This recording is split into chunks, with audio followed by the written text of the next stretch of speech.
নমস্কার। আলোর পথে অনুষ্ঠানে প্রভু যীশু খ্রিস্টের মধুর নামে সকলকে স্বাগত জানাই। আমি বিশ্বাস করি করুণাময় ঈশ্বরের অসীম করুণায় সকলেই খুব সুন্দর আছেন এবং সপরিবারে ভালো আছেন। প্রিয় বিশ্বাসী, অনেক দিন পর একটি অত্যন্ত ছোট ভিডিও নিয়ে আপনাদের কাছে এসেছি। ভিডিওটি অবশ্যই মন দিয়ে দেখবেন, কেননা প্রার্থনা বিষয়ে এই ভিডিও। আর প্রার্থনা বিষয়ে আমাদের মনের মধ্যে নানা রকম জটিলতা রয়েছে। প্রিয় বিশ্বাসী, আমরা যখন কোনো না কোনোভাবে অসুস্থ হয়ে পড়ি, আমাদের অবশ্যই ঈশ্বরের কাছে প্রার্থনা করতে হবে, কেননা সদাপ্রভু ঈশ্বর তার পবিত্র বাক্যে আমাদের সকলকে এই নির্দেশ দিয়েছেন। পবিত্র বাইবেল থেকে আমি বেশ কয়েকটি পদ উল্লেখ করতে চাই, কিন্তু তার আগে একটা কথা খুব ভালো করে আপনাদের কাছে বলা প্রয়োজন।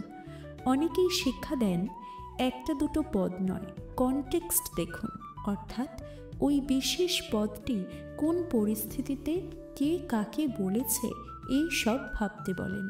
কিন্তু একটা প্রশ্ন, যদি কনটেক্সট দেখি, তাহলে পদগুলো যে সময় রচিত হয়েছে সেই সময়ের ঘটনা, সেই সময় সমস্ত কিছু শেষ হয়ে গিয়েছে, তারপরে আর কিছু থাকে কি? কিন্তু ঈশ্বর তো চিরশাশ্বত, আর বাক্য ঈশ্বর। তাই ঈশ্বর এবং বাক্য উভয়ই অনাদি অনন্ত। বাইবেলের বাক্যের পদগুলি কাদের জন্য?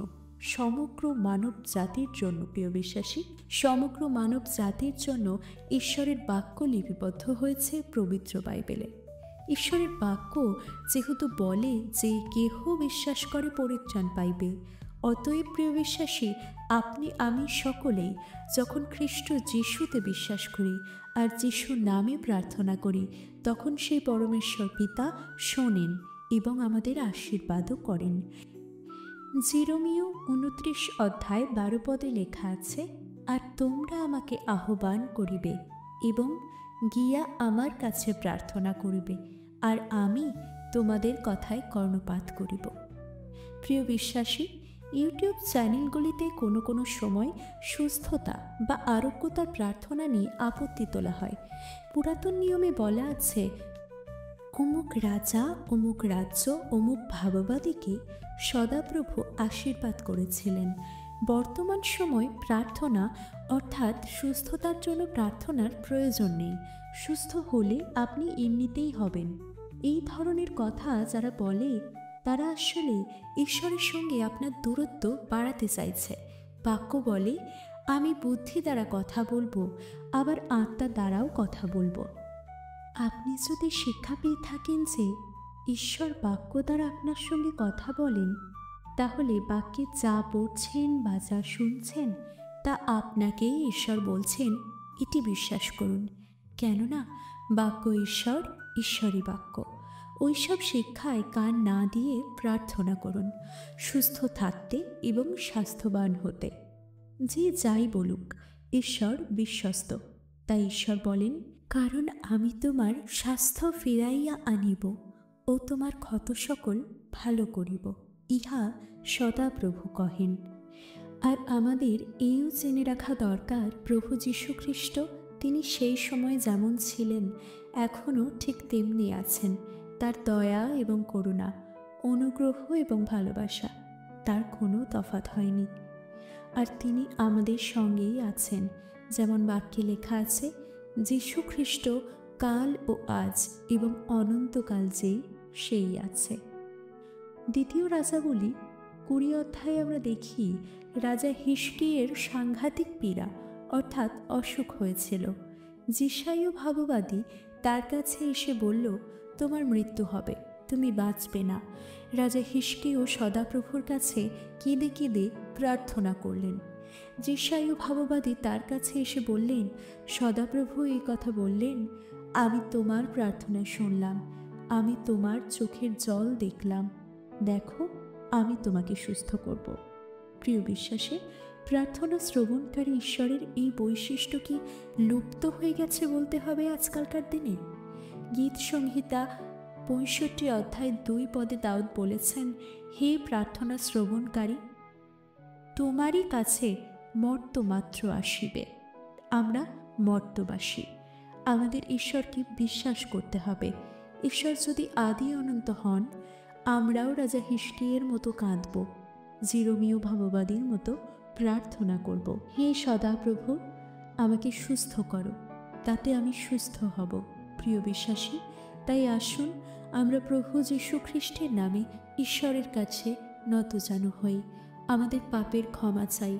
শুধু নিজে নয়, অন্যকেও বলুন আপনার জন্য প্রার্থনা করতে। আর আমরা প্রার্থনা করি অন্যান্য সকলের সুস্থতার জন্য এবং আরোগ্যতার জন্য। এই মুহূর্তে আমার সঙ্গে এই ভিডিও যারা শুনছেন, যারা দেখছেন, সকলে চোখ বন্ধ করুন। নিজের অথবা আত্মীয় স্বজন এবং শত্রু মিত্র সকলের শারীরিক, মানসিক সমস্ত ক্ষেত্রে সুস্থতার জন্য, আরোগ্যতার জন্য আরোগ্যকারী ঈশ্বর সদাপ্রভুর কাছে প্রার্থনা করুন। হে মঙ্গলময় ঈশ্বর, জিহোবা রাফা, প্রভু যীশু খ্রিস্টের মধুর নামে তোমাকে ধন্যবাদ করি।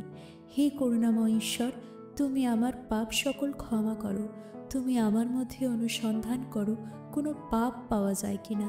প্রভু গো, জানতে অজান্তে আমি অথবা আমরা সকলেই কোনো না কোনো পাপ করি, কিন্তু তুমি যিশু নামে পাপের ক্ষমাকারী ঈশ্বর।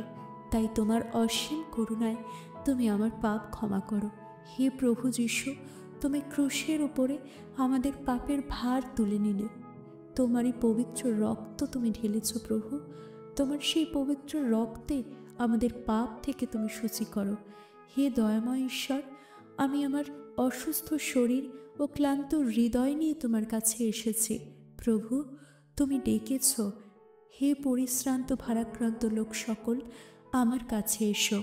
প্রভু, তোমার কাছে নতজানু হয়ে এসেছি। প্রভু, তোমার একটি মাত্র বাক্যে শতপতির দাস পক্ষাঘাত রোগী তার যাতনা থেকে সুস্থ হয়েছে। তাই প্রভু গো, তুমি সব রোগ ও যন্ত্রণা থেকে মুক্তি দেওয়ার ক্ষমতা রাখো। তুমি সাহস দিয়েছ প্রভু, বিশ্বাসের পক্ষে সকলই সম্ভব। মানুষের যা অসাধ্য, ঈশ্বরের পক্ষে তার সাধ্য। তুমি সর্বশক্তিমান চিকিৎসক। তোমার স্পর্শেই চিকিৎসকের জবাব দেওয়া রোগী জীবনে বাঁচার স্বাদ ফিরে পায়। প্রভু, যিশু নামে, তোমার নামে অন্ধ দেখে, খঞ্জ হাঁটে, বোবা কথা বলে। তুমি আমার প্রার্থনা শ্রবণ করো। তুমি পাপের ক্ষমা করলে সকল অসুস্থ মানুষ সুস্থ হতে পারে প্রভু। তাই তুমি এই মুহূর্তে তোমার দয়া করুণার গুণে আমার সকল পাপ ক্ষমা করে আমাকে সুস্থ করে তোলো। প্রভু, তুমি দুর্বলকে বল দিয়ে থাকো।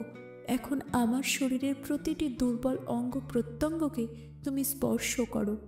আমার মাথা থেকে পায়ের তালু পর্যন্ত যে কষ্ট ও রোগ পাশা বেঁধেছে, তা তোমার আরোগ্যতা দানরূপ অনুগ্রহ দিয়ে দূর করে দাও প্রভু, যাতে আমি আবার সম্পূর্ণভাবে সুস্থ হয়ে তোমার নিমিত্তে সৎ ক্রিয়ায় ফিরে যেতে পারি। আমাকে সাহায্য করো প্রভু। এই মুহূর্তে তুমি আমার সম্মুখে আছো। আমি বিশ্বাস করি তোমার পবিত্র আত্মার উপস্থিতি আমি অনুভব করি। আমরা যা বলি তুমি তা শোনো, আর যা বলি না তাও তুমি জানো প্রভু, কেননা তুমি আমাদের অন্তঃকরণ নিরীক্ষণকারী ঈশ্বর।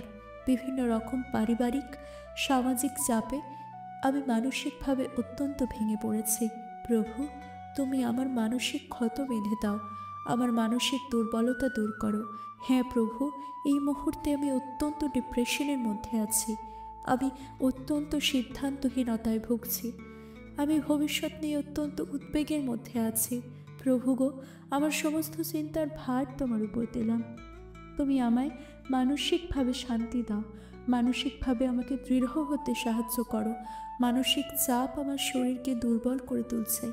প্রভু গো, রোগের কারণে আমার মনে যে দুশ্চিন্তা ও হতাশা এসেছে, তা তোমার পবিত্র আত্মার অনুগ্রহে তুমি দূর করো। হে সর্বশক্তিমান ঈশ্বর, এই সময় তোমার পরাক্রান্ত হস্তের নিচে নত হয়ে আমার মনের কথা আমি খুলে বলছি। প্রভু গো, তুমি তো শ্রবণ করো, গ্রাহ্য করো, আমায় মানসিকভাবে সুস্থ করো, সবল করো, যেন অন্যের মানসিক দুর্বলতায় আমি তাকে সাহস দিতে পারি এবং তার পাশে দাঁড়াতে পারি। প্রভু, তুমি আমাকে মানসিকভাবে এতটাই দৃঢ় করবে যাতে আমি কোনো ক্ষিপ্রতা, উত্তেজনা এবং বচসার মধ্যে জড়িয়ে না পড়ি। সকল মানসিক অভিলাষ এবং মন্দতা থেকে যেন দূরে থাকতে পারি।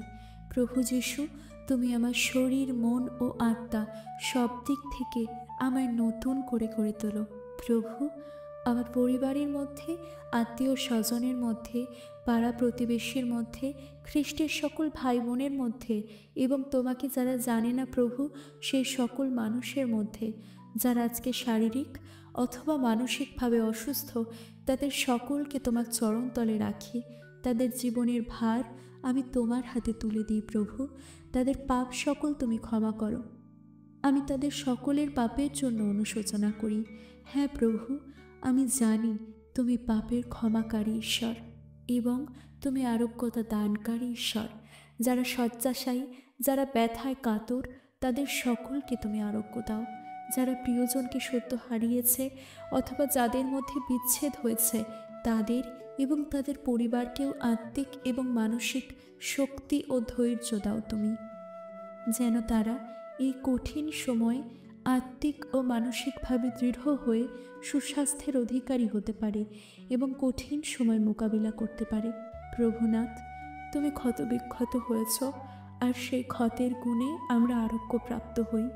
তুমি আমাদের দুর্বলতা সকল গ্রহণ করো, ব্যাধি সকল বহন করো।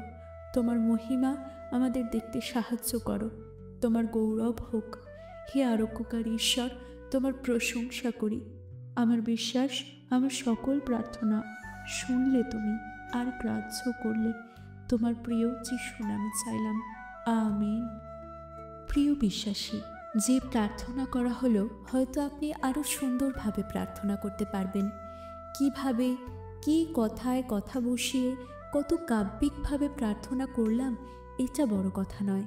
প্রিয় বিশ্বাসী, বড় কথা হলো আমরা কতটা হৃদয় থেকে প্রার্থনা করতে পারলাম, কতটা বিশ্বাসের সঙ্গে প্রার্থনা করতে পারলাম।